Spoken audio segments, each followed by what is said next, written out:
Alplix, tontonannya anak kedokteran.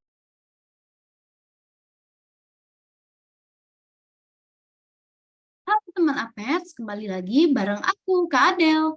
Di video kali ini kita akan belajar tentang THT, khususnya kondisi patologis pada telinga luar. Nah, ini adalah learning outcomes kita kali ini, yaitu teman APMETS mampu mengetahui permasalahan dan kondisi patologis pada telinga luar. Bahasan kita hari ini ada otitis eksterna, otomikosis, perikonditis, dan juga selulitis. Kemudian terakhir ada fistula, kista, dan abses preaurikular. Kita mulai dari otitis eksterna dulu.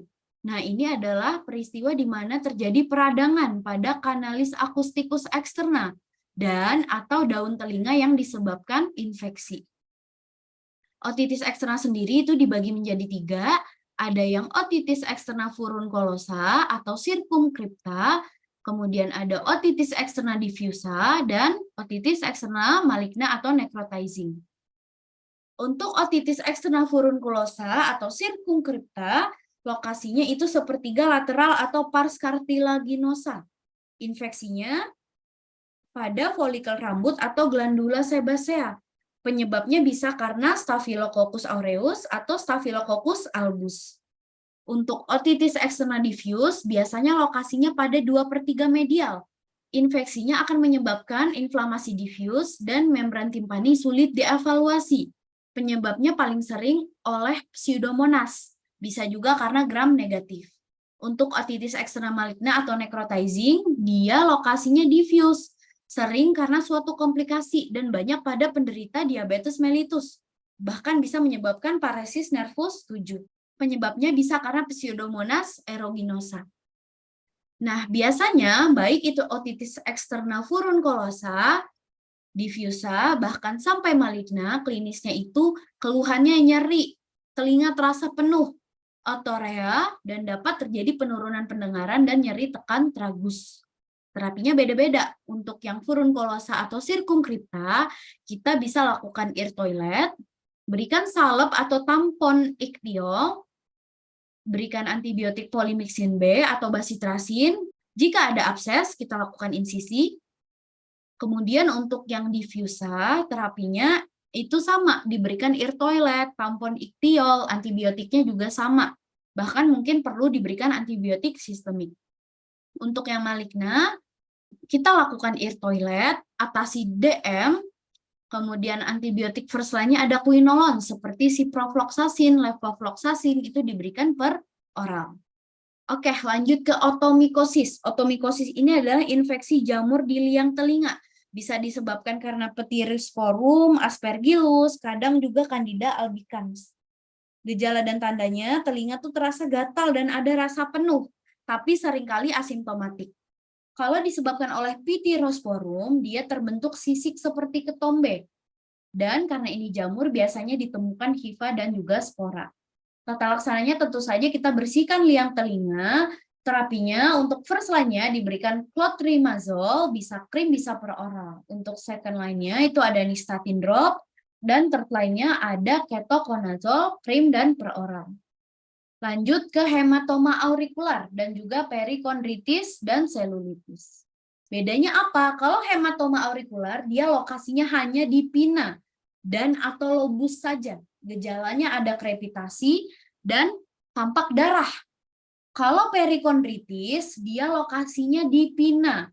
Ada tanda radangnya dan ada darah atau cairan serus. Sedangkan jika selulitis, dia sudah mengenai pinna dan lobus secara luas. Komplikasinya ketiganya adalah bisa menyebabkan cauliflower ear. Tata laksananya tentu saja drainase, bebat tekan, berikan antibiotik, dan juga analgesik.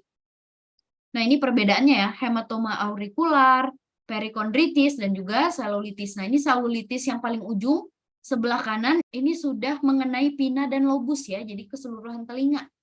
Lanjut, fistula, kista, dan abses preaurikular. Jadi kalau fistula dia hanya lubang preaurikular. Kalau kista dia ada benjolan yang kistik, hilang timbul di sekitar tragus. Kalau abses dia benjolan dan fluktuatif, bahkan ada tanda radangnya kayak di gambar. Terapinya apa? Kita insisi, berikan antibiotik, anti nyeri, dan fistulektomi kalau kambuh-kambuhan.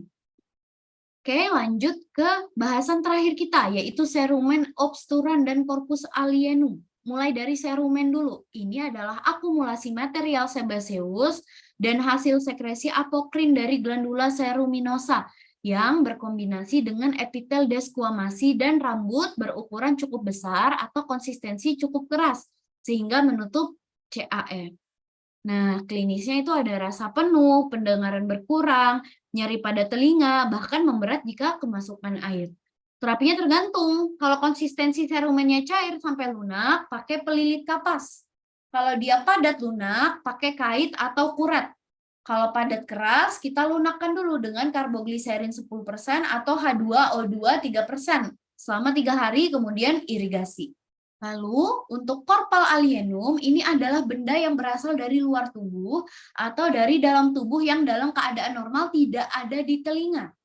Klinisnya ada benda asing atau riwayat kemasukan, misal baterai, potongan besi, kemudian serangga, atau apapun itu. Apalagi kalau serangga, biasanya selain nyeri, dia ada keluhan benda yang bergerak di dalam telinga. Terapinya, kalau serangganya hidup, berikan anestesi lokal, dengan cara menyemprotkan lidocaine spray atau minyak mineral atau gliserin atau rifanol. Keluarkan dengan forceps alligator atau irigasi. Kemudian berikan tetes telinga antibiotik dan analgetik. Oke, sekarang kita kuis ya. Kamu bisa pause video ini dulu, nanti kita bahas bareng-bareng. Seorang wanita usia 40 tahun penderita DM datang ke dokter dengan keluhan bibir miring ke kiri sejak 4 hari yang lalu. Keluhan disertai nyeri daun telinga kiri dan bertambah nyeri jika daun telinga digerakkan, serta keluar cairan kekuningan dari telinga. Pemeriksaan fisik tampak liang telinga dan daun telinga hiperemis, yang lainnya dalam batas normal. Apakah diagnosis pada pasien ini? Jawabannya adalah C. Otitis eksterna yang tipe malignan. Oke, materi kita sudah selesai. Kita lanjutkan di video berikutnya ya. Sampai jumpa teman Upmaths. Bye-bye. Uplix, tontonannya anak kedokteran.